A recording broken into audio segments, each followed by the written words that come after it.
فائدہ نمبر 2، عام طور پر جب کسی چیز کی تعریف کی جاتی ہے تو وہاں صفات وجودیہ ذکر کی جاتی ہیں. بھئی حیوان کیا ہے، یہ تعریف ہے. انسان کیا ہے، یہ تعریف ہے. علم کسے کہتے ہیں، وہ یہ ہے. اللہ کی ذات ایک ایسی جب اس کی تعریف کریں گے تو وہاں صفات سلبیہ ہوں گی کہ یہ بھی نہیں، یہ بھی نہیں، یہ بھی نہیں ہیں. کیا یہ سمجھانا مقصد ہے. اللہ کی ماہیت، اللہ کی حقیقت انسان کے بس میں ہی نہیں. اس لیے کہ اللہ کی صفات بیان کرنا، اللہ میں یہ صفات ہے، الگ چیز ہے. یہ کہ اللہ کی ذات کے بارے میں کہنا کہ اللہ کی ذات یہ ہے، ماہیت یہ ہے، حقیقت یہ ہے، یہ ممکن نہیں ہے. اس لیے وہاں نفی تو کی جا سکتی ہے، اس بات چیزوں کو نہیں کیا جا سکتا. اللہ جسم سے پاک، جوہر سے پاک، عرض سے پاک، طول سے پاک، مکان سے پاک، جہت سے پاک، یہ کہیں گے. یہ اللہ کی تعریف اسی طرح کی جاتی ہے. دوسری بات، اللہ تعالیٰ کی ذات ایک ہے. پہلی بات اللہ کیا ہے، جواب یہ دیں گے. دوسری بات اللہ کی ذات ایک، اس میں تعدد نہیں. قل هو اللہ احد، قل هو اللہ احد. آگے خود اس کی ماں سے تفصیل کی ہم پھر بات کریں گے. تیسری بات اللہ کی ذات اول بھی ہے، آخر بھی ہے. هو الاول والآخر والظاہر والباطن وبکل شیء علیم. سورۃ الحدید آیت نمبر 3. یہاں بات سمجھے، اول آخر حقیقی. ایک ہوتا ہے اول آخر حقیقی، ایک اول آخر اضافی.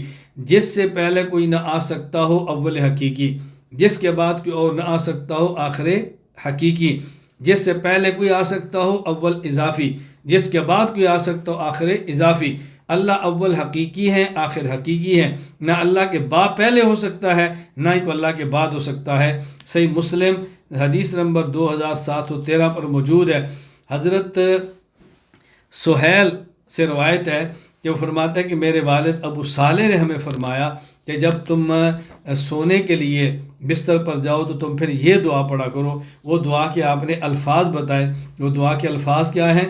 یہ یعنی اس دعا کے الفاظ: اللہم رب السماوات ورب الارض ورب العرش العظیم ربنا ورب کل شیء فالق الحب والنوا ومنزل التوراۃ والانجیل والفرقان اعوذ بک من شر کل شیء انت آخذ بناصیتی اللہم انت الاول فلیس قبلک شیء وانت الآخر فلیس بعدک شیء وانت الظاہر فلیس فوقک شیء وانت الباطن فلیس دونک شیء اقض عنا الدین واغننا من الفقر. اور یہ حدیث حضرت ابو ہریرہ جب بیان فرماتے، رسول اللہ صلی اللہ علیہ وسلم نسبت کرتے، یہ حدیث مرفوع ہے. گویا کہ نبی پاک صلی اللہ علیہ وسلم نے خود سمجھایا اول اور آخر کا معنی کیا ہے. اللہم انت الاول فلیس قبلک شیء، اللہ آپ اول ہے، آپ سے پہلے کوئی نہیں. وانت الآخر فلیس بعدک شیء، اللہ آپ آخر ہے، آپ کے بعد بھی کوئی نہیں ہے. چوتھی بات اچھی طرح سمجھتے ہیں، اللہ تعالیٰ کی ذات قدیم ہے. اللہ تعالیٰ کی ذات، ہم نے کہا اللہ کے بارے میں 5 بات سمجھنی ہے. نمبر 1، جب یہ پوچھے اللہ کیا ہے تو جواب کیا دیں گے. نمبر 2، اللہ ایک ہے. نمبر 3، اللہ اول اور آخر ہے. نمبر 4، اللہ قدیم ہے، یعنی اللہ ہمیشہ سے ہے، اللہ ہمیشہ رہیں گے. اللہ تعالیٰ ہمیشہ سے ہیں اور ہمیشہ رہیں گے. یہ اللہ قدیم ہے. کیوں؟ اگر اللہ کو ہمیشہ سے نہ مانیں تو اس کا معنی ہوگا کہ اللہ تعالیٰ کے موجود ہونے میں کسی چیز کی رکاوٹ تھی، وہ رکاوٹ دور ہوئی تو اللہ تعالیٰ موجود ہو گئے. یا اللہ تعالیٰ کے موجود ہونے میں کسی چیز کی ضرورت تھی، وہ چیز ملی تو اللہ موجود ہوئے. جیسے اللہ کا محتاج ہونا لازم آئے گا، جبکہ اللہ صمد ہے، وہ کسی کے محتاج نہیں ہے. یہ بات ذہن نشین فرمائے. نمبر 5، اللہ تعالیٰ بلا جسم، بلا جہت اور بلا مکان موجود ہے. بلا جسم، بلا جہت، بلا مکان. یہ بنیادی چیزیں ہیں جو اللہ تعالیٰ کے بارے میں ذہن میں رکھنی ہے. نمبر 2، اللہ تعالیٰ کی صفات. اللہ تعالیٰ کی صفات 2 قسم کی ہیں: محکمات، متشابہات. محکمات جو واضح، متشابہات جو غیر واضح ہیں. پھر محکمات کی 2 قسمیں ہیں. نمبر 1 صفات ذاتیہ، نمبر 2 صفات فعلیہ. صفات ذاتیہ جن کے ساتھ اللہ موصوف ہو اور اس کی ضد کے ساتھ اللہ موصوف نہ ہو سکے، اور یہ 7 ہیں: حیات، علم، قدرت. حیات، علم، قدرت، ارادہ، سمع، بصر اور کلام. یعنی اللہ حی ہے، میت تو نہیں ہے.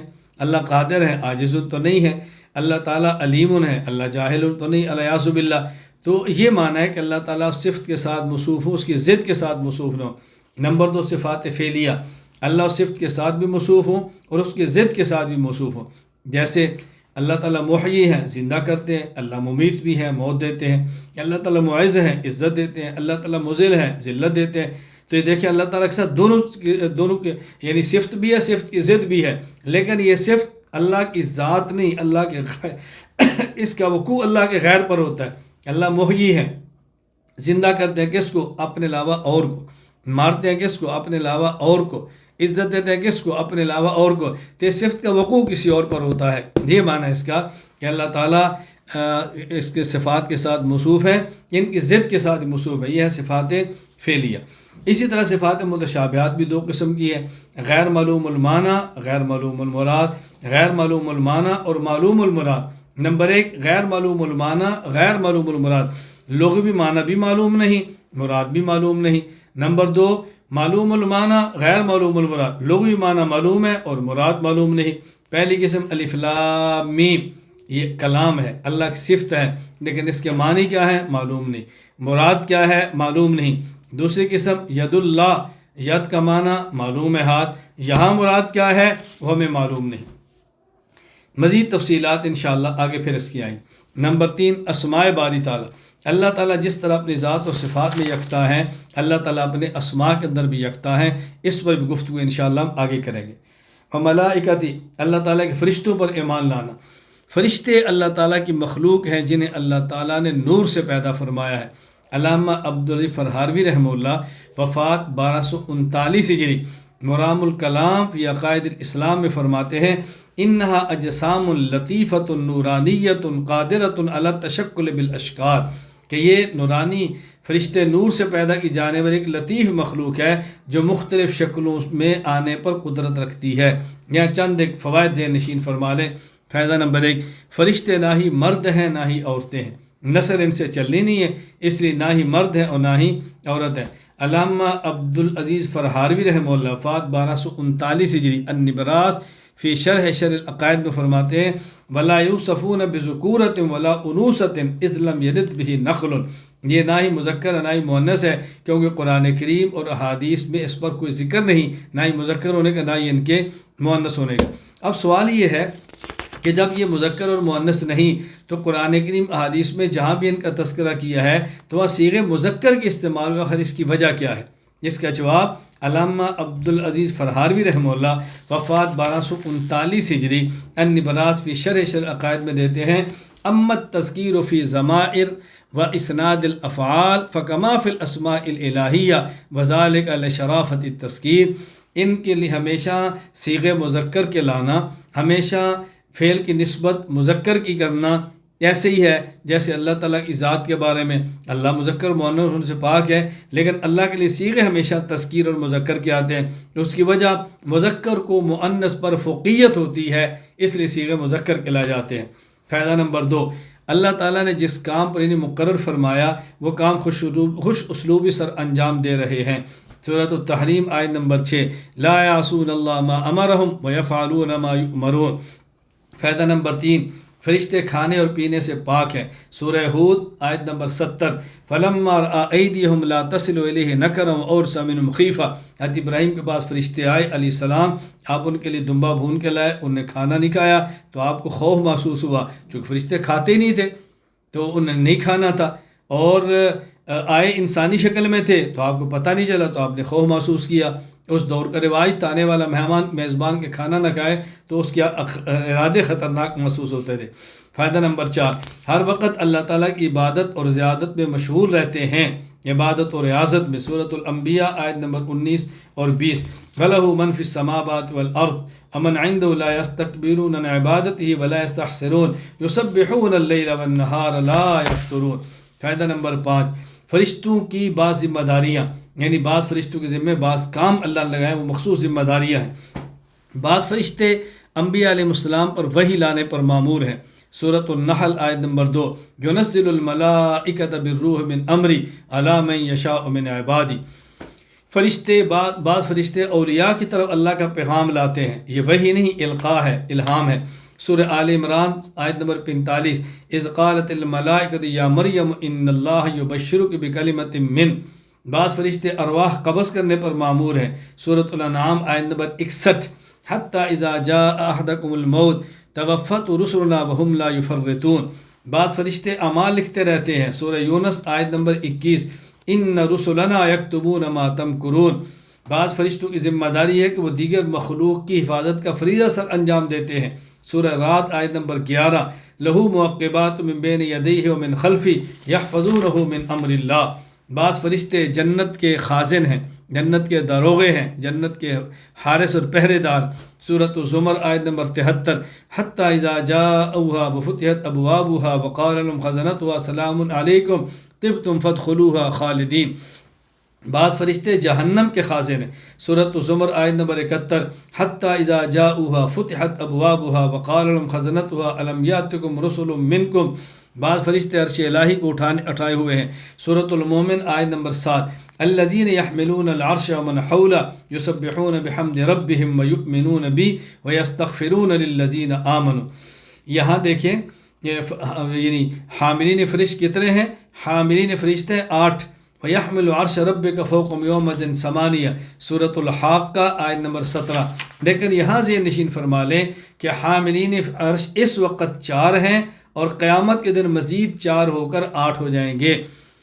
الجامع احکام القرآن للقرطبی، وَيَحْمِلُ عَرْشَ رَبِّكَ، اس آیت کے تحت علامہ قرطبی فرماتے ہیں، حضرت ابو ہریرہ رضی اللہ تعالیٰ عنہ کی حدیث ہے، رسول اللہ صلی اللہ علیہ وسلم فرمایا، یحملہ اليوم اربعۃ، آج عرش کو 4 فرشتوں نے اٹھایا ہوا ہے، وہم یوم القیامت ثمانیہ، اور قیامت کے دن یہ 8 ہو جائیں گے۔ نمبر 2، 19 داروغے جہنم ہیں، یعنی پہلے ہم نے بتایا کہ بعض فرشتوں کی بعض ذمہ داریاں ہیں، اب آپ کی خدمت میں پیش کر رہا ہوں کہ بعض خاص فرشتے ہیں جن کی تعداد ہے۔ فائدہ نمبر 6، فرشتوں کی تعداد، یعنی فرشتوں کی حقیقی تعداد تو اللہ تعالیٰ ہی جانتے ہیں، لیکن بعض امور پر بعض متعین فرشتوں کی تعداد احادیث میں یا قرآن کریم کی آیات کے اندر آئی ہے۔ نمبر 1، حاملین عرش 8 ہیں، وَيَحْمِلُ عَرْشَ رَبِّكَ فَوْقَهُمْ يَوْمَئِذٍ ثَمَانِيَةٌ، سورۃ الحاقہ آیت نمبر 17۔ لیکن یہ قیامت کے دن، آج حاملین عرش یہ 4 ہیں، جس طرح کی حدیث پاک موجود ہے، اور الجامع احکام القرآن میں علامہ قرطبی لائے ہیں یحمل عرش ربک فوقہم کے تحت، یحمل عرش ربک کے تحت۔ حضرت ابو ہریرہ فرماتے ہیں رسول اللہ صلی اللہ علیہ وسلم فرمایا، یحملہ الیوم 4، آج عرش کو اٹھانے والے 4 ہیں، وہم یوم القیامت 8، اور قیامت کے دن یہ 8 ہوں گے۔ نمبر 2، داروغہ جہنم یہ 19 ہیں، وما ادراک ما سقر لا تبقی ولا تذر لواحۃ للبشر علیہا 19، سورۃ المدثر آیت نمبر 27 سے لے کر 30 کہ داروغہ جہنم 19 ہیں۔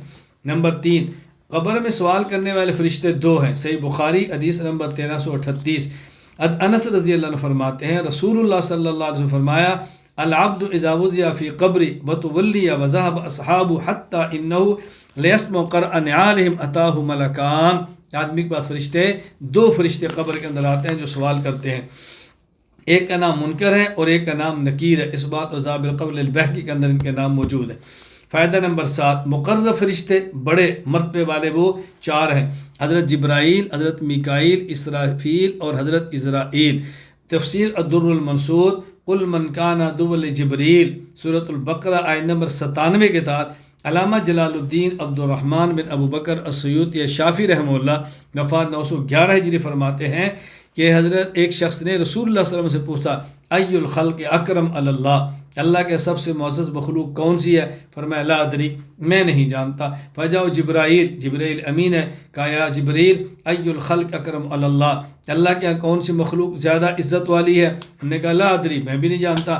فعرج جبرائیل ثم حبت، جبرائیل گئے اور پھر واپس آئے، اوپر گئے پھر واپس آئے، کہا اکرم الخلق علی اللہ، اللہ کے یہاں عزت والی مخلوق جبرائیل، میکائیل، اسرافیل اور ملک الموت ہے۔ فاما جبریل فصاحب الحرب وصاحب المرسلین، انبیاء پر وحی لانے والے، رسولوں کے ساتھی اور عذاب نازل کرنے والے دشمنان دین پر۔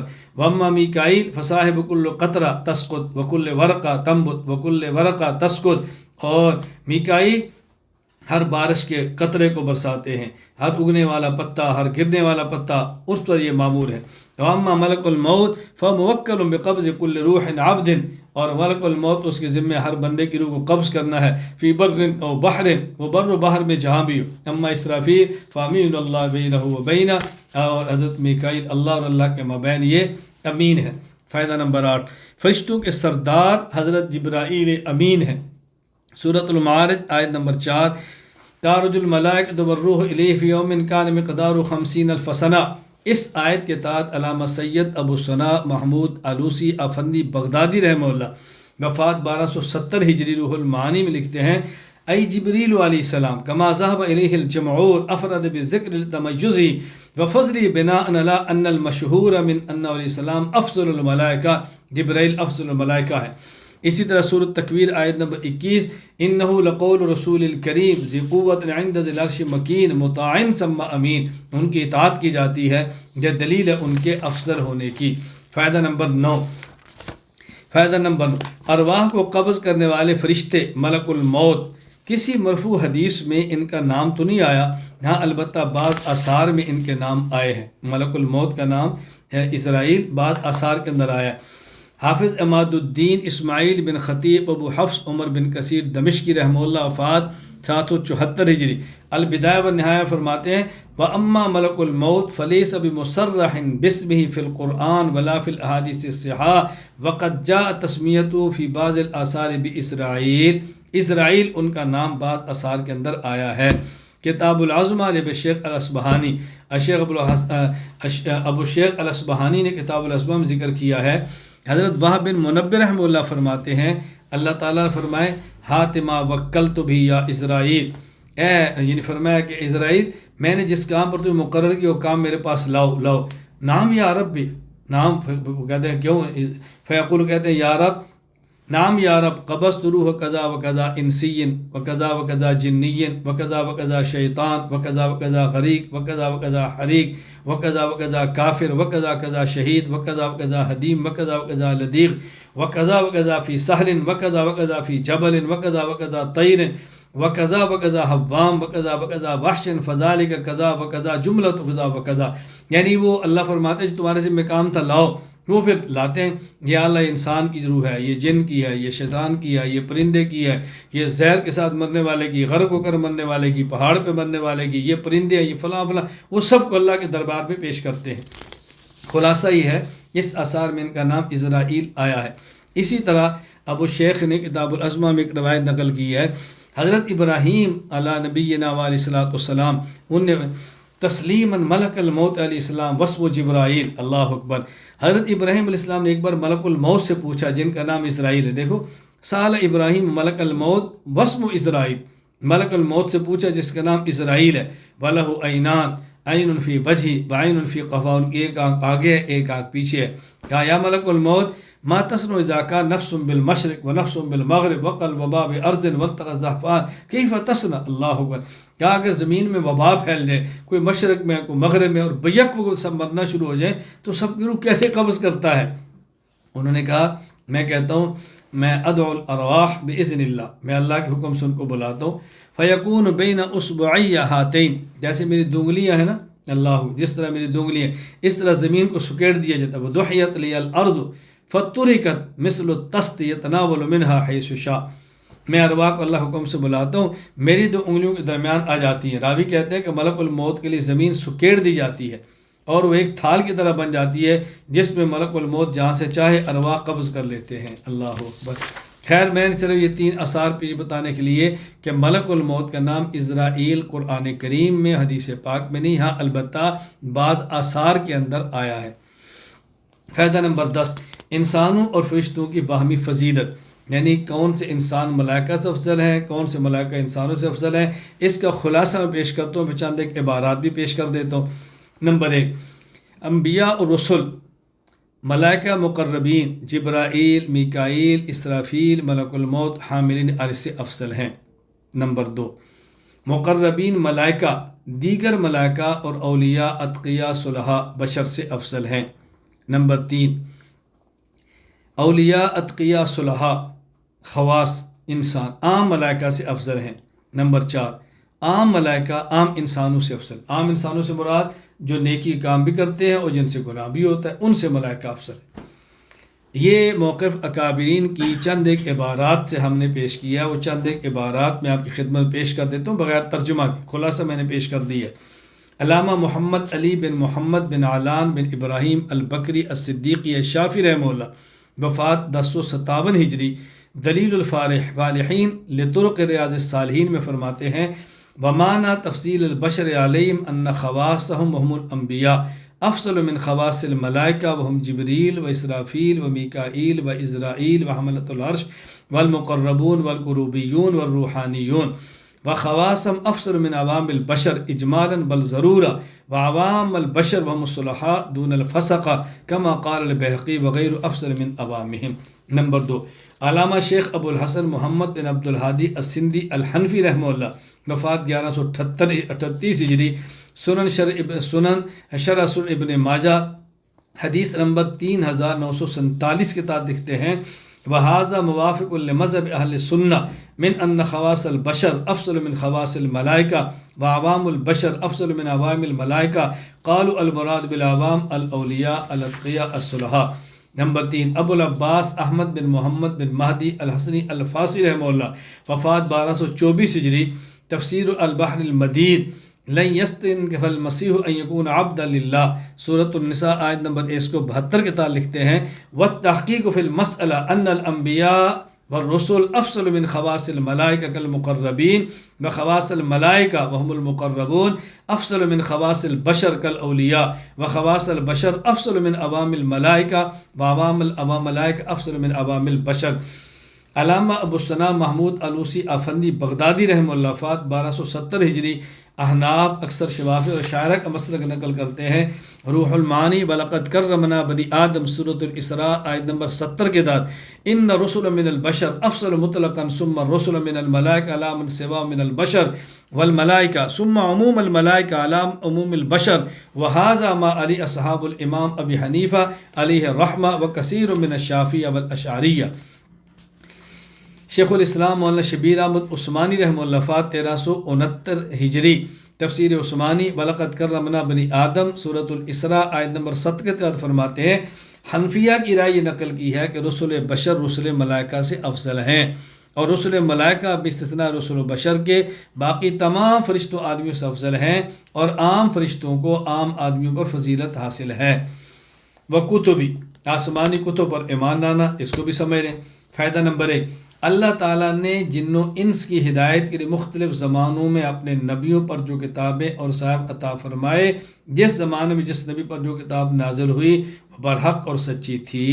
فائدہ نمبر 2، قیامت تک واجب الاتباع اور نجات کا مدار اب صرف قرآن کریم پر ہے، باقی کتب منسوخ ہو چکی ہیں۔ نمبر 3، تمام آسمانی کتابوں پر ہم ایمان لاتے ہیں، ان پر ایمان لانے کا مطلب یہ ہے، عقیدہ رکھا ہے کہ یہ کتب اپنے اپنے دور برحق اور صحیح تھی، انہیں برحق ماننے کا مطلب ان پر عمل کرنا نہیں کہ اب ان پر عمل بھی کریں، نہ اپنے دور میں برحق تھی، سچی تھی، اب یہ تحریف شدہ ہیں۔ فائدہ نمبر 4، انبیاء علیہ السلام پر نازل ہونے والی کتب اور صحائف کی تعداد 104 ہے، ان میں 4 کتابیں تورات، انجیل، زبور، قرآن، اور باقی 100 صحیفے نازل ہوئے۔ حضرت شیس علیہ السلام پر 50، ادریس علیہ السلام پر 30، ابراہیم علیہ السلام پر 10، موسیٰ علیہ السلام پر تورات کے نزول سے قبل صحائف 10 نازل ہوئے۔ اور حضرت ابو ذر غفار رضی اللہ تعالیٰ عنہ ایک طویل حدیث مروی ہے، اس میں حضرت ابو ذر رضی اللہ تعالیٰ عنہ نے حضرت صلی اللہ علیہ وسلم سے عرض کیا اور آپ نے کیا فرمایا، صحیح ابن حبان حدیث نمبر 361، یا رسول اللہ کم کتابا انزلہ اللہ، قال 100 کتاب و 4 کتب، 104۔ انزل علی شیس 50، شیس پر 50 صحیفہ، و انزل علی اخنوح 30 صحیفہ، حضرت ادریس پر 30، اخنوح حضرت ادریسی کا نام ہے، و انزل علی ابراہیم 10 صحائف، ابراہیم علیہ السلام پر 10، و انزل علی موسیٰ قبل التورات 10 صحائف، و انزل التورات والانجیل والزبور والقرآن۔ حضرت ادریس علیہ السلام، حضرت ابھی جن کا نام آیا ہے حضرت اخنوخ، میں نے عرض کیا حضرت ادریس ہی ہے۔ التفسیر البیضاوی، علامہ ناصر الدین ابو سعید عبداللہ بن عمر شیرازی رحمہ اللہ، وفات 685 ہجری، سورہ مریم کی آیت نمبر 56 وذکر فی الکتاب ادریس کے تحت فرماتے ہیں ہوا سبت شیسن، حضرت ادریس علیہ السلام حضرت شیس کے پوتے، وجد ابی نوح، اور نوح علیہ السلام کے والد کے دادا ہیں، واسمہ اخنوخ، اور انہی کا نام اخنوخ ہے۔ قول و رسول، رسولوں پر ایمان لانا۔ اللہ تعالیٰ نے اپنا پیغام ہدایت دے کر جن حضرات کو انسانوں کی طرف اور جنات کی طرف بازو کو مبعوث فرمایا وہ ہیں انبیاء اور وہ ہیں رسول۔ فائدہ نمبر 1، نبی کی تعریف: انسان مبعوث من اللہ معصوم من الخطا مفروض الاتباع۔ نبی وہ ہے، نمبر 1 انسان ہو، نمبر 2 اللہ کی طرف سے مبعوث ہو، نمبر 3 گناہوں سے بچایا جاتا ہو، معصوم ہو، نمبر 4 اس کی بات کو ماننا فرض ہو۔ یہاں 2 لفظ ہیں، نمبر 1 انسان، نمبر 4 لفظ ہیں، انسان، مبعوث، معصوم، مفروض۔ ہم ایک ایک پر تھوڑی سی بات کرتے ہیں۔ نمبر 1 انسان۔ انسان کی تعریف کیا ہے؟ جو ذو عقل ہو اور محسوس ہو، عقل بھی ہو، چھونا چاہیں تو ان کو چھو بھی سکیں۔ حضرت شاہ عبد القادر محدث دہلوی رحمہ اللہ، وفات 1230 ہجری، سورۃ الحجر آیت نمبر 28، وَإِذْ قَالَ رَبُّكَ لِلْمَلَائِكَةِ إِنِّي خَالِقٌ بَشَرًا مِّن صَلْصَالٍ مِّنْ حَمٍ مَّسْنُونٍ۔ اس کے تحت فرماتے ہیں بشر وہ جو بدن رکھے کہ ہاتھ سے پکڑا جاوے اور روح رکھے ہوشیار۔ اگلے مخلوقات یا حیوان تھے جن کو ہوش نہیں، یا فرشتے یا جن تھے جن کا بدن نہ پکڑا جاوے۔ اللہ اکبر۔ موزل قرآن شاہ عبد القادر محدث دہلوی، یہ ذہن نشین فرما لیں کہ اردو میں سب سے پہلے قرآن کریم کا ترجمہ یہ شاہ عبد القادر محدث دہلوی کا موزل قرآن ہے۔ اس کو ذہن میں رکھیں، یہ بہت اہمیت کا عامل ہے۔ میں کہا کرتا ہوں اگر کسی شخص نے قرآن کریم کو سمجھنا ہو، وہ سب سے پہلے حضرت شاہ عبد القادر صاحب کا موزل قرآن پڑھ لے، اور اس کے بعد حضرت شیخ الہند رحمہ اللہ کی تفسیر عثمانی پڑھ لے، اس کے بعد حضرت حکیم الامت حضرت تھانوی رحمۃ اللہ علیہ کا بیان القرآن پڑھ لے، اس کے بعد مفتی محمد شفیع رحمۃ اللہ علیہ کراچی والے کا معرف القرآن پڑھ لے، مولانا محمد عزیز قادری رحمۃ اللہ علیہ لاہور والے ان کا معرف القرآن پڑھ لے۔ آپ دیکھ رہے قرآن کریم سمجھ آئے گا، قرآن کریم سمجھ آئے گا۔ یہ ترتیب رکھے، چونکہ پہلے کی اردو قدیم ہے، پھر سال پھر سال، اور اب الحمدللہ تعالی ہمارا ترجمۃ القرآن کریم مکمل ہونے والا ہے، اور انشاءاللہ العزیز رمضان تک یا رمضان کے بعد مکمل ہو جائے گا۔ آسان لفظوں میں قرآن کریم کا ترجمہ مختصر حواشی کے ساتھ آپ دیکھیں تو آپ کو قرآن کریم سمجھ آئے گا۔ یہ گزشتہ ترتیب میں نے طلباء اور علماء کے لیے عرض کی ہے کہ آپ اس ترتیب پر ذرا پڑھ لیں تو آپ کو بہت نفع ہوگا۔ حاصل یہ ہے کہ انسان کے اندر 2 چیزیں ہیں، نمبر 1 اس کے اندر عقل ہو، نمبر 2 وہ انسان محسوس ہو۔ اب یہ جو عقل ہے، عقل ایک ہے کامل، ایک ہے ناقص۔ مرد میں عقل کامل ہوتی ہے، خاتون میں عقل ہوتی ہے لیکن ناقص ہوتی ہے۔ اس لیے انسان ہمیشہ یعنی وہ نبی ہوگا جو مرد ہو۔ عورت کو اللہ پاک نے کبھی بھی نبوت کا تاج نہیں پہنایا۔ عورت ناقصات العقل بھی ہے اور ناقصات الدین بھی ہے۔ صحیح بخاری حدیث نمبر 304، رسول اکرم صلی اللہ علیہ وسلم نے فرمایا، ابو سعید خدری فرماتے ہیں آپ کا خواتین سے گزر ہوا، فرمایا عورتوں تم صدقہ کیا کرو، میں نے دیکھا کہ اکثر جہنم میں جانے والی تم عورتیں ہو۔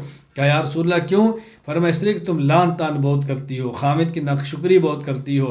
آگے عجیب جملہ فرمایا، ما رأیت من ناقصات عقل و دین اذهب للب الرجل الحازم من احداکن۔ میں نے کوئی ایسی شخص نہیں دیکھا جس میں دین بھی کم ہو، عقل بھی کم ہو، لیکن اچھے خاصے سمجھدار آدمی کی عقل کو اڑا کے رکھ دے تم جیسا۔ یعنی تمہارا دین بھی ناقص ہے، عقل بھی ناقص ہے، لیکن اچھے خاصے عقل مند آدمی کی تم ہوش اڑا کے رکھ دیتی ہو۔ انہوں نے کہا یا رسول اللہ ہمارا دین ہماری عقل ناقص ہے، کیسے؟ فرمایا کیا ایک عورت کی گواہی آدھی گواہی نہیں ہے؟ یعنی 2 عورتیں ایک مرد کے برابر ہے۔ کہا جی ہاں۔ فرمایا تو تمہارے عقل کا نقصان ہے۔ کہا کہ ہر مہینے عورت کو ماہواری کے دن نہیں آتے، وہ اس کو نماز نہیں پڑھنی ہوتی، وہ روزے بھی چھوڑتی ہے رمضان کے؟ کہا بالکل۔ فرمایا تمہارے دین کا نقصان ہے۔ خیر یہ باتیں ہمیں سمجھنی چاہیے اور ماننی چاہیے۔ اس وقت ہمارے اس درس سے الفقہ الاکبر میں مرد حضرات ہیں، خواتین بھی ہیں لیکن کم ہیں، اصل مرد ہیں۔ میں اس لیے آپ کی خدمت میں ایک بات بڑی معذرت کے ساتھ عرض کرتا ہوں، بات اس کو سمجھیں۔ میں ایک نقطے پر آج بھی قائم ہوں، کئی حضرات سے گفتگو ہوئی ہے اور میں نے سمجھنے کی کوشش بھی کی ہے، مزید مجھے سمجھائے میں سمجھنے کے لیے تیار ہوں۔ عام طور پر گھر جو برباد ہوتے ہیں، اس گھروں کے برباد ہونے کی وجہ مرد ہوتے ہیں، خواتین نہیں ہوتی۔ آپ کہیں گے جی خواتین ہوتی ہیں مرد تو نہیں ہوتے۔ میں نے کہا بات سمجھو، جب آپ یہ بات کہتی ہو کہ عورت ناقص العقل ہے تو اس کا مطلب ایسے کام کرے گی جو کم عقلی والے ہیں۔ تو جب آپ کامل عقل ہیں تو آپ نے برداشت کرنا ہے۔ اس دوست نے ناقص العقل ہو کر کم عقلی کی کام کر لی ہے، آپ کامل عقل ہو کر عقل مندوں کی طرح برداشت نہیں کرتے تو گھر میں فساد ہوا تو فساد کا سبب کون ہوا؟ میں سمجھانے کے لیے بات کہتا ہوں کہ جس طرح گھر میں کسی کے 4 بچے ہیں، ان میں ایک اب نارمل ہے، اس کی عقل کم ہے، تو گھر میں فساد وہی مچائے گا، کبھی برتن توڑے گا، کبھی کوئی چیز خراب کرے گا، تو آپ نے اس پر توجہ دینی ہے، اس کی باتوں کو برداشت کرنا ہے۔ کیوں بھئی؟ اب نارمل ہے، اس میں عقل کم ہے، ہم نے اس کو برداشت کرنا ہے۔ تو جب آپ یہ بات فرماتے ہیں کہ عورت کی عقل ناقص ہے، تو پھر یہ بات بھی آپ کو سمجھیں کہ برداشت بھی آپ نے کرنا ہے۔ اس کی عقل تو تھوڑی ہے، وہ تو کوئی نہ کوئی ایسا کام کرے گی، تو برداشت تو آپ نے کرنا ہے۔ اگر مرد بھی برداشت نہیں کرے گا تو بتائیں ہم میں اور اس ناقص العقل کے اندر فرق کیا ہوا؟ تو یا عورت کو ناقصۃ العقل کہنا چھوڑ دیں، یا ناقصۃ العقل کے اس نقصان عقل کے ساتھ ہونے والی کوتاہیوں کو برداشت کرنا شروع کریں، تو آپ دیکھیں گھر آباد ہو جائے گا، بس جائیں گے، ٹوٹنے سے بچ جائیں گے۔ اللہ تعالی ہمیں یہ بات سمجھنے کی توفیق عطا فرمائے۔ اس موضوع پر پھر کبھی انشاءاللہ میں بات کروں گا۔ کئی ایک موضوعات ہیں جن پر میں بات کرنا چاہتا ہوں، تفصیل کے ساتھ یہ بات کروں، یہ بات کروں، یہ بات کروں۔ پورے عالم کی فکر تو ہمارے ذمہ ہے، لیکن پورے عالم کو ہم ٹھیک تو نہیں کر سکتے، لیکن اپنے ساتھ منسلک جو افراد ہیں، مرد یا خواتین، ہم ان کو تو راہ راست پہ لانے کی بھرپور کوشش کریں گے اور کر رہے ہیں۔ بات رکھنا میری ذمہ داری ہے، اس کو سمجھنا، پھر سمجھ آئے تو قبول کرنا یہ آپ کی ذمہ داری ہے۔ اللہ تعالیٰ مجھے بھی صحیح بات کہنے کی، سمجھنے کی اور قبول کرنے کی توفیق عطا فرمائے۔ نبی کی تعریف میں 4 لفظ: نمبر 1 انسان، نمبر 2 مبعوث من اللہ۔ مبعوث کا معنی کہ نبی عبادت اور محنت سے نبی نہیں بنتا، محض اللہ کے انتخاب سے نبی بنتا ہے۔ قرآن کریم سورۃ النحل آیت نمبر 2: ينزل الملائکۃ بالروح من امرہ علی من یشاء من عبادہ، اللہ منتخب فرماتے ہیں۔ نمبر 3 معصوم عن الخطا۔ میں ایک جملہ کہا کرتا ہوں کہ جسے لوگ چنیں اس کو الیکشن کہتے ہیں، جسے حاکم چنے اسے سلیکشن کہتے ہیں۔ نبی الیکشن سے نہیں ہوتا، سلیکشن سے ہوتا ہے۔ لوگوں کے بنانے سے نبی نہیں بنتا، اللہ کے انتخاب سے نبی بنتا ہے۔ نمبر 3 معصوم عن الخطا۔ معصوم مفعول کا صیغہ ہے، اس کا معنی جس کو گناہوں سے بچایا جائے۔ معصوم کا معنی یہ نہیں کہ نبی گناہ سے بچتا ہے، معصوم کا معنی اللہ نبی کو گناہوں سے بچاتے ہیں۔ جس کے سر پہ اللہ تاج نبوت سجاتا ہے، خود اللہ اس کو گناہوں سے بچاتا ہے۔ نمبر 4 مفروض الاتباع۔ نبی کی ہر بات کو ماننا فرض ہے۔ یہ طبیعتن سے بنا ہے۔ طبیعتن جانور کو، اس بچے کو کہتے ہیں جو اپنی ماں کے پیچھے دوڑے۔ وہ یہ نہیں دیکھتا کہ ماں کدھر جا، وہ یہ نہیں دیکھتا کہ ماں کیوں جاتی ہے، وہ دیکھتا کہ ماں کدھر جاتی ہے۔ آپ دیہات والے اس کو سمجھیں گے، اگر روڈ کے اوپر بس جا رہی ہے، آپ کی گاڑی آگے بچہ آ جائے تو جدھر چھوٹے بچے کی ماں جاتی ہے جانور ادھر ہی بچہ دوڑتا ہے۔ سڑک کی طرف آیا تو سڑک کی طرف ہے، وہ کھیت کی طرف جائے تو بچہ کھیت کی طرف ہے۔ وہ یہ نہیں دیکھتا کہ میں نے کیوں جانا ہے، وہی دیکھتا کہ میں نے کدھر جانا ہے۔ تو یہی نبی کی بات ماننی ہے، سمجھ آئے تب بھی ماننی ہے، نہ سمجھ آئے تب بھی ماننی ہے۔ نہ چند ایک باتیں سمجھ لیں۔ فائدہ نمبر 1، نبی اور رسول میں فرق کیا ہے؟ مولانا عبدالعزیز پرہاڑوی رحمہ اللہ وفات 1239 ہجری، النبراس شرح و شرح العقائد میں فرماتے ہیں: فالرسول من جاء بشرع جدید والنبی من لم یأت بہ۔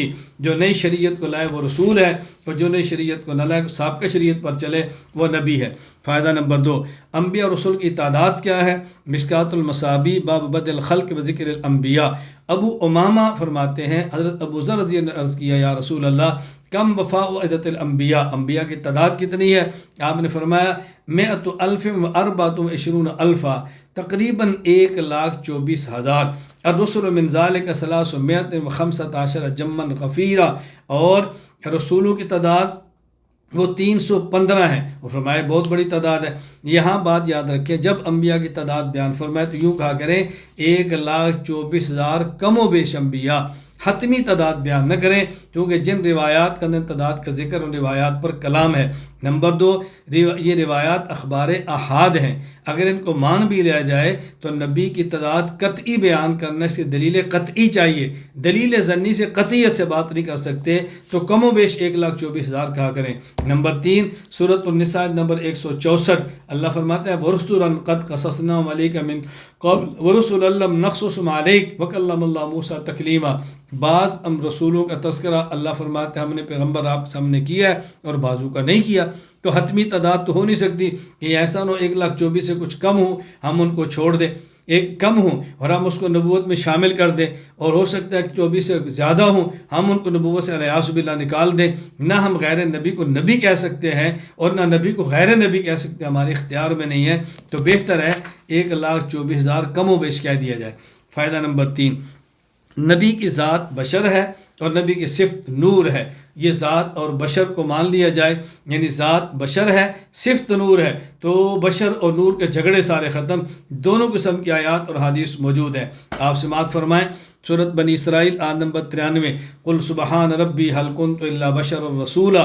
سورۃ الکاف آیت نمبر 110، قل انما انا بشر مثلکم یوحی الی انما الہکم الہ واحد۔ صحیح بخاری حدیث نمبر 401، انما انا بشر مثلکم انسا کما تنسون فاذا نسیت فذکرونی۔ صحیح مسلم حدیث نمبر 2601، فرمایا اللہ کے نبی نے اللہم انی اتخذ عندک عہدا لن تخلفنی فانما انا بشر فای المؤمنین آذیتہ شتمتہ لعنتہ جلدتہ فاجعل له صلاۃ وزکاۃ وقربا تقربہ بہا الیک یوم القیامہ۔ اب دیکھو، یہ میں نے آپ کی خدمت میں میں نے 2 آیتیں پیش کی ہیں اور 2 حدیثیں پیش کی ہیں جو رسول اللہ صلی اللہ علیہ وسلم کی بشریت پر دلالت کرتی ہیں۔ سورۃ المائدہ آیت نمبر 15، قد جاءکم من اللہ نور وکتاب مبین۔ سورۃ الاحزاب آیت نمبر 46، وداعیا الی اللہ باذنہ وسراجا منیرا۔ اب دیکھو 2 آیتیں میں نے پیش کی ہیں جو پیغمبر کی نورانیت پر دلالت کرتی ہیں، اس لیے ہم نے کہا پیغمبر کی ذات بشر ہے، پیغمبر کی صفت نور ہے، تو جھگڑے نور اور بشر کے سارے ختم۔ ہم آپ کو نور مانتے ہیں صفت کے اعتبار سے اور بشر مانتے ہیں ذات کے اعتبار سے۔ فائدہ نمبر 4، خدائی اختیارات اور صفات نبی کے لیے ثابت نہیں کر سکتے۔ صفت علم الغیب یہ اللہ کا خاصہ ہے، وعند مفاتح الغیب لا یعلمها الا هو۔ سورۃ الانعام آیت نمبر 59۔ صحیح بخاری حدیث نمبر 7380، ام عائشہ فرماتی ہیں رسول اللہ صلی اللہ علیہ وسلم کی طرف فرمایا من حدثک انہ یعلم الغیب فقد کذب وهو یقول لا یعلم الغیب الا اللہ، یعنی فرماتی ہیں کہ جو شخص یہ کہے کہ رسول اللہ صلی اللہ علیہ وسلم غیب جانتے تو وہ جھوٹا ہے، کیونکہ اللہ تعالیٰ نے فرمایا کہ اللہ کے علاوہ غیب کوئی نہیں جانتا۔ اسی طرح حاضر اور ناظر یہ اللہ کی صفت ہے، نبی کو حاضر اور ناظر ماننا یہ جائز نہیں۔ سورۃ البقرہ آیت نمبر 115، وَلِلَّهِ الْمَشْرِقُ وَالْمَغْرِبُ فَأَيْنَمَا تُوَلُّوا فَثَمَّ وَجْهُ اللَّهِ، اللہ ہر جگہ پر ہے۔ صحیح مسلم باب استحباب خفض صوت بذکر، ابو موسیٰ رضی اللہ عنہ فرماتے ہیں ہم اللہ کے نبی کے ساتھ سفر میں تھے، بعض لوگوں نے اونچی آواز سے ذکر کرنا شروع کیا، آپ نے فرمایا ایھا الناس اربوا علی انفسکم انکم لیس تدعون اصم ولا غائبا انکم تدعون سمیعا قریبا ومعکم، اللہ تمہارے ساتھ ہے۔ تو حاضر اور ناظر ہونا اللہ کی صفت ہے، اس لیے پیغمبر کی صفت نہیں ہے، نہ نبی کو عالم الغیب کہیں نہ نبی کو حاضر اور ناظر کہیں۔ یہ عقائد ہے جس پر مستقل پڑھنے کی ضرورت ہے، آپ وقت ہے تو ہم ان عقائد پر بھی کھل کر بات کریں۔ ہم نے بات شروع کی ہے انشاءاللہ ثم انشاءاللہ عقائد پر تسلسل کے ساتھ، اسباق بھی ہوں گے، درس بھی ہوں گے، کتابیں بھی ہوں گی، آپ نے پڑھنا ہے ہم نے پڑھانا ہے، یہ کام سلسلہ چلتا رہے گا، یہ موت تک کا ہمارا معاملہ ہے۔ اللہ تعالی ہمیں اور ہماری نسلوں کو دین کی مقبول خدمت کے لیے قبول فرما لے۔ ہمارے ایک بہت بڑے عالم تھے مولانا محمد علی جلندی رحمہ اللہ تعالی، حضرت بیان فرما لیتے، کسی کی چٹ آ گئی، حضرت یہ بتائیں کہ اللہ کے نبی ہر جگہ ہیں؟ حضرت فرمانے لگے یہ جو ساتھ ایک پلاٹ پڑا ہوا ہے بتاؤ ہم اس کو خرید کر یا مسجد بنا سکتے ہیں؟ کہا جی بنا سکتے ہیں۔ فرمایا اسی کو خرید کر ہم یہ حضور کی قبر بنا سکتے ہیں؟ کہا جی نہیں۔ فرمایا کیوں نہیں؟ اب اس کا مطلب یہ ہے کہ مسجد اس لیے بنا سکتے ہیں کہ اللہ ہر جگہ ہے، تو اللہ کا گھر بھی ہر جگہ ہے، اور حضور پاک صلی اللہ علیہ وسلم چونکہ ہر جگہ نہیں ہے تو آپ کا گھر اور قبر ہر جگہ نہیں ہے، تو بات بڑی آسان ہے، سمجھنا کیا مشکل ہے اس کو۔ اسی طرح مختار کل ہونا اللہ کی صفت ہے، پیغمبر کی صفت ہرگز نہیں۔ سورہ یونس آیت نمبر 49، قل لا املک نفسی نفعا ولا ضرا الا ما شاء اللہ۔ اسی طرح حدیث بہت ساری حدیث اس پر موجود ہیں، صحیح بخاری حدیث نمبر 4771، صحیح مسلم 2006، نبی پاک صلی اللہ علیہ وسلم نے ارشاد فرمایا جب یہ آیت نازل ہوئی انذر عشیرتک الاقربین، اپنے رشتہ داروں کو ڈراؤ۔ فرمایا یا معشر قریش او قریشیو، اللہ اپنے آپ کو جہنم کی آگ سے بچاؤ، لا اغنی عنکم من اللہ شیئا، یا بنی عبد مناف لا اغنی عنکم من اللہ شیئا، یا عباس بن عبد المطلب لا اغنی عنکم من اللہ شیئا، یا صفی امت رسول اللہ لا اغنی عنکم من اللہ شیئا، یا فاطمہ بنت محمد سلینی ما شئت من مالی لا اغنی عنکم من اللہ شیئا۔ کس طرح اللہ کے نبی نام لے لے کر فرما رہے ہیں کہ میں مختار نہیں ہوں، میں نہیں بچا سکتا، اپنی فکر کرو۔ اللہ میں بات سمجھنے کی توفیق عطا فرمائے۔ فائدہ نمبر 4، نبی الانبیاء، جن کا کلمہ امت پڑھے وہ نبی ہے، جن کا کلمہ نبی پڑھے وہ نبی الانبیاء ہے۔ آدم سے لے کر عیسیٰ علیہ السلام انبیاء ہیں، ہمارے پیغمبر نبی الانبیاء ہیں، نبیوں کے نبی۔ سورہ آل عمران آیت نمبر 81، وَإِذْ أَخَذَ اللَّهُ مِيثَاقَ النَّبِيِّينَ لَمَا آتَيْتُكُم مِّن كِتَابٍ وَحِكْمَةٍ ثُمَّ جَاءَكُمْ رَسُولٌ مُّصَدِّقٌ لِّمَا مَعَكُمْ لَتُؤْمِنُنَّ بِهِ وَلَتَنصُرُنَّ۔ اللہ نے انبیاء سے وعدہ لیا کہ تم نے میرے محمد پر ایمان بھی لانا ہے اور تمہاری زندگی میں تو میرے محمد کی مدد بھی کرنی ہے۔ فائدہ نمبر 6، امام الانبیاء، رسول اللہ صلی اللہ علیہ وسلم تمام انبیاء کے امام ہیں۔ سنن نسائی حدیث نمبر 451، حضرت رسول اللہ صلی اللہ علیہ وسلم فرماتے ہیں ثم دخلت الى بیت المقدس فجمع علی الانبیاء علیہ السلام فقدمنی جبرائیل حتی اممتہ، کہ بیت المقدس معراج کی رات اللہ کے نبی فرماتے ہیں کہ میں نے نماز پڑھائی، جبرائیل امین نے مجھے آگے کیا۔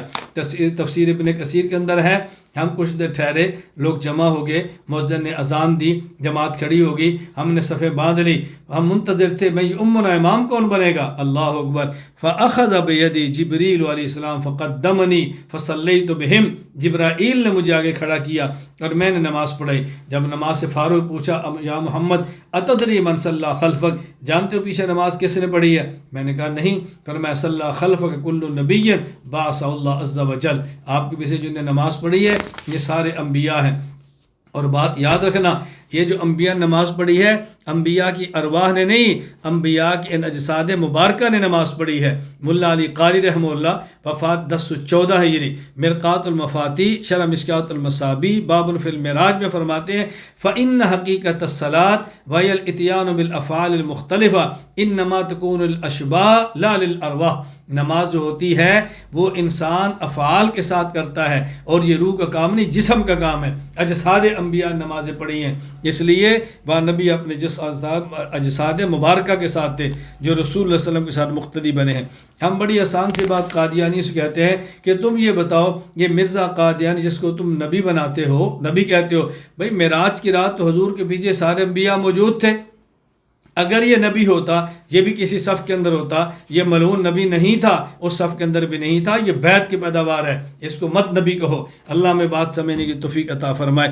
افضل الانبیاء اہل سنت والجماعت کے نزدیک رسول اللہ صلی اللہ علیہ وسلم افضل الانبیاء ہیں۔ علماء امت کی تصریحات ملاحظہ فرمائیں۔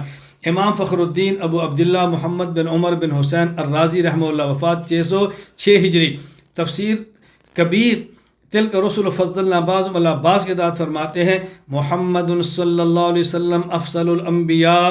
نمبر 2، امام ابو عبداللہ محمد بن احمد الانصاری القرطبی المالکی رحمہ اللہ، وفات 671 ہجری، الجامع الاحکام القرآن آیت ثم اوحینا الیک ان اتبع ملت ابراہیم حنیفہ، سورۃ النحل آیت نمبر 123 کے بعد فرماتے ہیں ان النبی صلی اللہ علیہ وسلم افضل الانبیاء علیہم السلام۔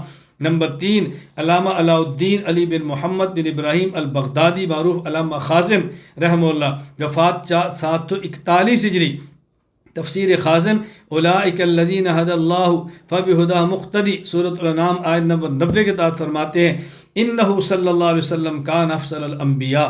نمبر 4، حافظ عماد الدین عمر بن کثیر دمشقی رحمہ اللہ، وفات 774 ہجری، وَلَقَدْ فَضَّلْنَا بَعْضَ النَّبِيِّينَ عَلَى بَعْضٍ، سورۃ الاسراء آیت نمبر 55 کے تحت فرماتے ہیں ان محمدًا صلی اللہ علیہ وسلم افضلہم۔ نمبر 5، امام مسعود بن عمر بن عبداللہ المعروف سعد الدین تفتازانی رحمہ اللہ، وفات 792 ہجری، شرح المقاصد فی علم الکلام ان افضل الانبیاء محمد صلی اللہ علیہ وسلم۔ نمبر 6، شاہ ولی اللہ محدث دہلوی، وفات 1176، العقیدۃ الحسنہ هو افضل الانبیاء علیہم السلام، انبیاء میں سے افضل اللہ کے رسول صلی اللہ علیہ وسلم ہے۔ دلائل ملاحظہ فرمائیں۔ دلیل نمبر 1، کنتم خیر امۃ اخرجت للناس تأمرون بالمعروف وتنہون عن المنکر وتؤمنون باللہ، سورہ آل عمران آیت نمبر 110۔ شرح المقاصد فی علم الکلام میں علامہ مسعود سعد الدین تفتزانی وفات 792 ہجری۔ یہ آیت اور وَكَذَلِكَ جَعَلْنَا أُمَّةً وَسَطًا سورۃ البقرہ آیت نمبر 143، ان سے حضور کے افضلیت پہ دلیل کیسے پکڑتے ہیں؟ فرماتے ہیں لِأَنَّ أُمَّتَهُ خَيْرُ الْأُمَمِ، حضور کی امت تمام امتوں سے بہتر ہے، كُنتُمْ خَيْرَ أُمَّةٍ کی وجہ سے، وَكَذَلِكَ جَعَلْنَاكُمْ أُمَّةً وَسَطًا کی وجہ سے، وَتَفْضِيلُ الْأُمَّةِ مِنْ حَيْثُ أَنَّهَا أُمَّةٌ تفضیل للرسول الذی امتہ، اور امت کا افضل ہونا اس وجہ سے ہے یہ اس نبی کی امت ہے جو نبی افضل ہے، تبھی تو امت افضل ہوگی، ورنہ امت افضل کیسے ہوگی؟ دلیل نمبر 2، قل یا ایھا الناس انی رسول اللہ علیکم جمیعا سورۃ الاعراف آیت نمبر 158۔ پیغمبر اعلان فرماؤ میں سب انسانوں کا نبی ہوں۔ علامہ محمد عبدالرؤف بن تاج العارفین ابن علی مناوی القاہری وفات 1031 ہجری فیض القدیر شرح جامع صغیر میں فرماتے ہیں ان المصطفیٰ صلی اللہ علیہ وسلم افضل الانبیاء ورسول لما ذکر من ان کل نبی ارسل الی قوم مخصوصین وهو الی الکافہ، حضور افضل الانبیاء ہے کیونکہ گزشتہ انبیاء میں سے ہر نبی مخصوص قوم کا نبی تھا اور حضور پورے عالم کے نبی ہیں۔ اسی طرح امام مسعود بن عمر سعد الدین تفتزانی وفات 792 ہجری شرح المقاصد فی علم الکلام میں فرماتے ہیں لأنه مبعوث الی الثقلین، حضور افضل رسول ہیں، کیوں؟ اس لیے کہ آپ کونین کے نبی ہیں۔ دلیل نمبر 3، حضرت امام مسلم رحمہ اللہ وفات 261 ہجری صحیح مسلم حدیث نمبر 1195 فرماتے ہیں رسول اکرم صلی اللہ علیہ وسلم فرمایا فضلت علی الانبیاء بست، مجھے اللہ نے بقیہ انبیاء پر 6 وجہوں سے فضیلت دی، مجھے جوامع الکلم دیے، مجھے روب کی نعمت دی، میرے لیے غنیمت کو حلال کیا، میرے لیے زمین کو طہور بنایا، میرے لیے زمین کو مسجد بنایا، مجھے پوری مخلوق کا نبی بنایا، کیوں؟ اس لیے کہ میں آخری نبی ہوں، تو اللہ نے مجھے 6 چیزیں عطا فرمائی، اس کی بنیاد پر مجھے اللہ نے بقیہ انبیاء پر فضیلت دی ہے۔ دلیل نمبر 4، آپ صلی اللہ علیہ وسلم کے افضل انبیاء ہونے پر امت کا اجماع ہے، قرآن سے بھی فضیلت ثابت، احادیث سے بھی ثابت اور اجماع امت سے بھی ثابت۔ علامہ علاء الدین علی بن محمد بن ابراہیم البغدادی المعروف علامہ خازن وفات 741 ہجری تلک رسل فضلنا بعضهم علی بعض سورۃ البقرہ آیت نمبر 253 کے تھا تفسیر خازن میں فرماتے ہیں وَأَجْمَعَتِ الْأُمَّةُ عَلَىٰ أَنَّ الْأَنْبِيَاءَ بَعْضُهُمْ أَفْضَلُ مِنْ بَعْضٍ وَأَنَّ نَبِيَّنَا مُحَمَّدٌ صلی اللہ علیہ وسلم أَفْضَلُهُمْ، امت کا اجماع ہے بعض نبی بعض سے افضل ہیں اور ہمارے پیغمبر تمام انبیاء سے افضل ہیں۔ نمبر 2، حافظ عماد الدین ابو الفدا اسماعیل بن خطیب ابو حفص عمر بن کثیر دمشقی رحمہ اللہ وفات 774 ہجری تفسیر ابن کثیر وَلَقَدْ فَضَّلْنَا بَعْضَ النَّبِيِّينَ سورۃ الاسراء نمبر 55 کے ساتھ فرماتے ہیں وَلَا خِلَافَ أَنَّ مُحَمَّدًا صلی اللہ علیہ وسلم أَفْضَلُهُمْ، امت کا اجماع ہے حضور افضل الانبیاء ہیں۔ امام مسعود بن عمر سعد الدین تفتزانی وفات 792 ہجری شرح المقاصد علم الکلام اجمع المسلمون علی ان افضل الانبیاء محمد صلی اللہ علیہ وسلم، امت کا اجماع ہے کہ حضور افضل الانبیاء ہے۔ دلیل نمبر 5، بانی دارالعلوم دیوبند قاسم العلوم والخیرات مولانا محمد قاسم ننوتوی رحمہ اللہ وفات 1297 ہجری تحذیر الناس ان انکار اثر ابن عباس میں فرماتے ہیں فرمایا یاد رکھنا کمالات کی بنیاد 2 ہیں، کمال علمی کمال عملی۔ نبوت کمال علمی کا نام ہے، لہذا جس نبی میں جتنا علم ہوگا اتنے وہ نبی دیگر انبیاء سے افضل ہوگا، اور رسول اللہ صلی اللہ علیہ وسلم کے پاس علم چونکہ اولین آخرین کا ہے، سب سے زیادہ علم آپ کا ہے تو سب سے افضل بھی آپ ہیں۔ علامہ ننوتوی کے لفظ دیکھو، فرمایا رسول اللہ صلی اللہ علیہ وسلم کا ارشاد کہ علمت علم الاولین والآخرین بشرط فہم اسی جانب مشیر ہے۔ شرح اس معمہ کے یہ ہے کہ اس ارشاد خاص و عام کو یہ بات واضح ہے، علوم اولین مثلاً اور ہیں، علوم آخرین اور ہیں، لیکن وہ سب علوم رسول اللہ صلی اللہ علیہ وسلم میں مجتمع ہے۔ عالم حقیقی رسول اللہ صلی اللہ علیہ وسلم ہے اور ہم باقی انبیاء باقی اور اولیاء علماء گزشتہ مستقبل اگر عالم ہے تو بالعرض ہے، مگر اس کے ساتھ یہ بھی عالم ہم جانتے ہیں کہ نبوت کمالات علمی میں سے ہے، کمالات عملی میں سے نہیں۔ انبیاء اپنی امت سے اگر ممتاز ہوتے ہیں تو علوم ہی میں ہوتے ہیں۔ میں نے خلاصہ بیان کیا، لوگ کہتے ہیں ننوتوی علوم سمجھ نہیں آتے، میں کہتا ہوں نہیں سمجھ آتے تو جس کو آتے ہیں اس سے سمجھو، میری بات سمجھیں۔ حضرت ننوتوی کو ہم نے چھوڑ دیا کہ ننوتوی کی عبارت پیچیدہ ہے، مغلق ہے، سمجھ نہیں آتی، میں نے کہا چھوڑو مت، اس خدمت کے لیے ہم آپ کے نوکر موجود ہیں، آپ ہمارے پاس تشریف لاؤ، ہمیں خدمت کا موقع دو، ننوتوی علوم کو ہماری زبان سے سن لو۔ آپ دیکھیں ننوتوی علوم سمجھ آتے ہیں کہ نہیں آتے۔ اس لیے میں ایک بات کہا کرتا ہوں، میں اہل سنت والجماعت احناف دیوبند کا محقق نہیں، بلکہ اہل سنت والجماعت احناف دیوبند کی عبارات کا ناقل اور شارح ہوں۔ انہی کی بات کو بیان کرتا ہوں، پھر انہی کی بات کو آسان لہجے میں سمجھاتا ہوں۔ کتنا آسان کام کیا ہم نے۔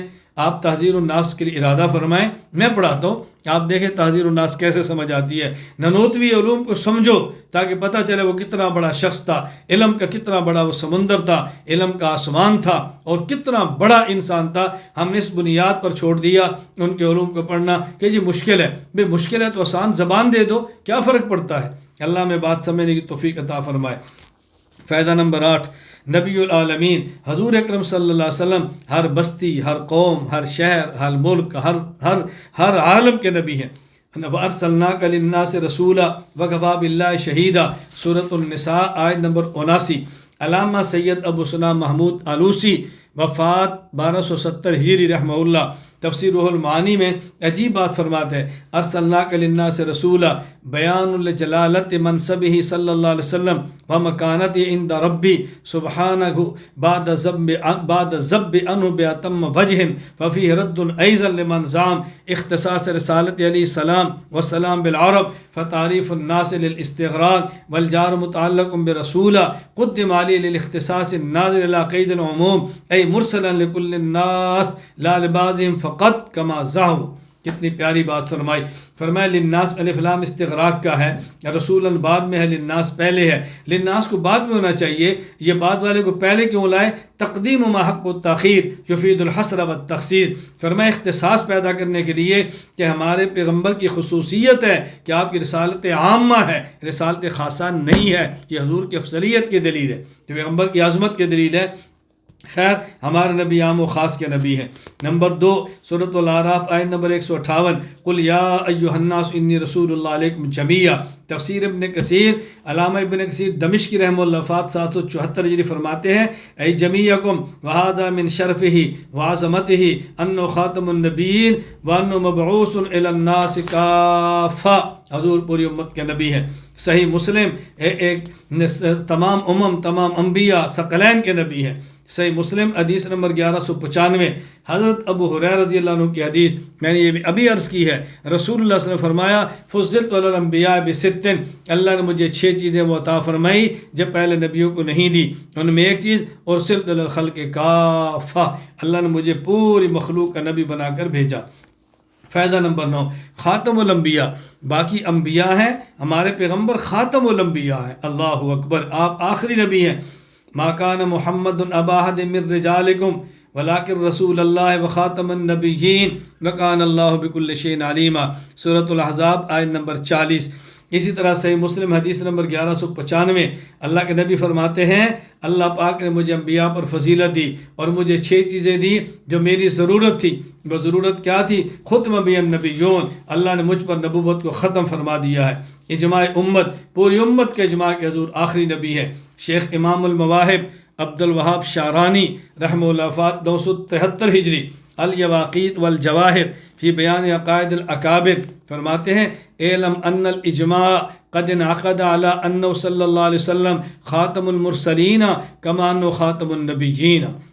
نمبر 2 ملا علی بن سلطان محمد القاری الہروی وفات 1014 ہجری، شرح فقہ الاکبر میں فرماتے ہیں ودعوی النبوت بعد نبینا صلی اللہ علیہ وسلم کفر بالاجماع، حضور کے بعد نبوت کا دعویٰ کرے تو یہ کفر ہے۔ نمبر 3 علامہ سید ابو ثنا آلوسی رحمہ اللہ وفات 270 ہجری، تفسیر روح المعانی، ما کان محمد ابا احد من رجالکم کتاب وکون صلی اللہ علیہ وسلم خاتم النبیین مما نطق بہ الکتاب وصدعت بہ السنہ واجمعت علیہ الامہ، اس پر پوری امت کا اجماع ہے کہ حضور آخری نبی ہیں، لہٰذا اگر کوئی آپ کی اس ختم کا انکار کرے تو کافر ہے۔ بانی دارالعلوم دیوبند مولانا محمد قاسم ننوتوی رحمہ اللہ وفات 1297 ہجری، عجیب گفتگو فرمائی ہے۔ حضرت علامہ سہارنپوری نے اس کو نقل فرمایا المحنت کے اندر۔ خلاصہ کیا ہے؟ ان الخاتمیت لنس تحتہ نوعان، فرمایا ما کان محمد ابا احد من رجالکم